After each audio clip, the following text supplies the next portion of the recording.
une délibération extrêmement technique, c'est celle de l'adoption de la nomenclature budgétaire et comptable M57 à compter du 1er janvier prochain. Pourquoi cela? Eh bien, l'État a décidé de faire évoluer, on appelle ça, on disait la M14, c'est ça aujourd'hui, c'est la nomenclature au niveau de la comptabilité des communes, de la nôtre aussi bien sûr, on va pouvoir comme ça classer l'ensemble des dépenses et des recettes. Donc c'est un cadre qui s'impose à toutes les communes. Déjà, pour les collectivités plus importantes, régions, départements, établissements publics de coopération intercommunale, il est possible de passer à la M57. On va le voir, propose un certain nombre d'évolutions. Et pour les communes, ce sera obligatoire au 1er janvier 2024. Mais nous pouvons commencer avant. Il y a déjà des communes qui ont commencé en 2022.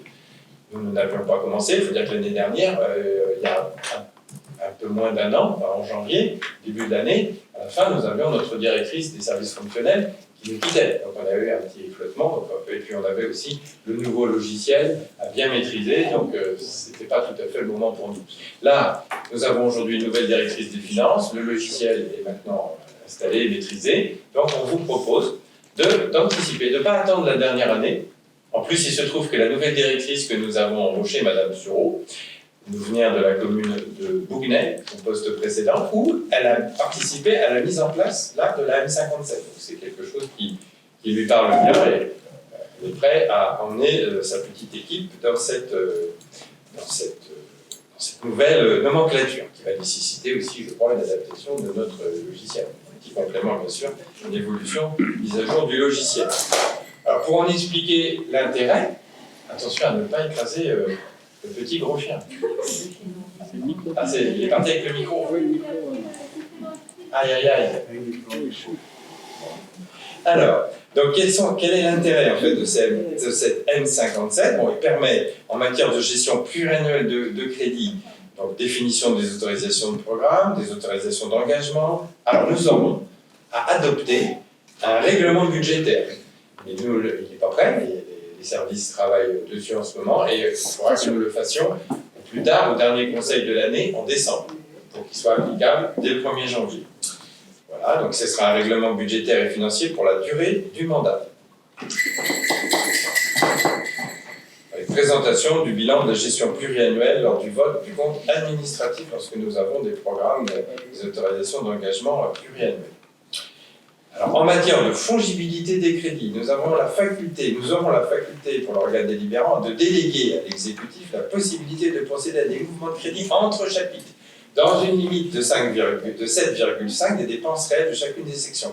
Ce qui était aujourd'hui assez bloquant lorsqu'on arrivait au montant maximum voté par chapitre, on était coincé, il fallait repasser par une décision modificative, un peu lourd. Là, c'est quand même encadré, on ne peut pas non plus doubler les crédits des chapitres, comme ça, du soir au matin, mais on peut aller jusqu'à 7,5. Ça donne une souplesse, ça évite de repasser au conseil municipal. En matière de gestion des crédits pour dépenses imprévues,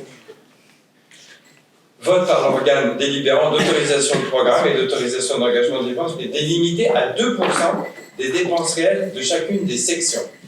Ça, quelque part, c'est un petit peu pour éviter que des communes ne mettent dans leur budget, dans des chapitres, plein de réserves comme ça, de façon qu'on pourrait qualifier de non sincère. C'est-à-dire qu'un budget doit être sincère, il doit être au plus juste de la réalité. Et quand on a la chance d'être dans une commune qui a beaucoup d'excédents, je vous rassure, ce n'est pas le cas à Way, d'essayer comme ça d'en mettre un petit peu dans tous les chapitres pour faire que ça ne se voit pas trop, mais qu'à l'arrivée, il y ait quand même de l'excédent. Ça sera limité désormais à 2% dans chacune des sections. Là aussi, c'est une question de rigueur budgétaire, mais je vous rassure que j'aurais bien voulu qu'on soit dans cette situation. En matière d'immobilisation et des amortissements, donc il y aura une nouvelle règle au prorata temporis, c'est-à-dire que forcément, quand on achète quelque chose qui est un investissement qui doit s'amortir, avant, si j'ai bien compris, on amortissait à l'année, sauf que si on achète en milieu d'année, quelque part, on peut commencer à amortir sur la période, le prorata temporis, où on a réellement acheté la chose en question. Voilà. Ensuite, on nous dit qu'il y a un certain nombre de nouveautés, mais ça va concerner principalement nos chers comptables du service finance et planification de la ville. C'est autre chose que vous avez, n'hésitez pas. Mais vous voyez, il faut donc autoriser très formellement le passage de la ville de Gouaille à la nomenclature M57, à compter du budget primitif 2023, d'autoriser le changement de nomenclature budgétaire et comptable des budgets de la ville de Gouaille. Donc nous avons un budget principal et nous avons aussi le CCS, qui est concerné, qui a son budget autonome. Il va aussi passer en M57 pour ces 10 petites villes. Ensuite, nous conservons un vote par nature et par chapitre globalisé à compter du 1er janvier 2023. Nous calculerons l'amortissement pour chaque catégorie d'immobilisation au prorata temporis. Nous allons aménager la règle du prorata temporis pour les biens de faible valeur, oui, c'est ce qui est dans la libération, en dessous de 1000. Là, ça deviendrait un peu chinois si on commence pour des petites sommes à vouloir calculer du prorata temporis, on va vraiment perdre notre temps. En dessous de 1000, il n'y a pas ce calcul, et au-dessus de 1000, on le met en place. Et puis enfin de motoriser, donc à compter du 1er janvier 2023, des mouvements de crédit de chapitre à chapitre, à l'exclusion des crédits relatifs aux dépenses de personnel. Et là, comme je vous disais tout à l'heure, qu'on pourrait augmenter les chapitres jusqu'à 7,5, mais à l'exclusion des dépenses de personnel, et donc dans la limite de 7,5 des dépenses réelles de chacune des sections. Vous autorisez à signer toutes les pièces nécessaires à l'exécution de la présente délibération. Voilà, avez-vous des questions? Finir en prendre le poste d'Audrey, si ça continue. Je mets aux voix cette délibération. Qui s'abstient? Qui vote contre? Adopté à l'unanimité, je vous remercie. Et je vais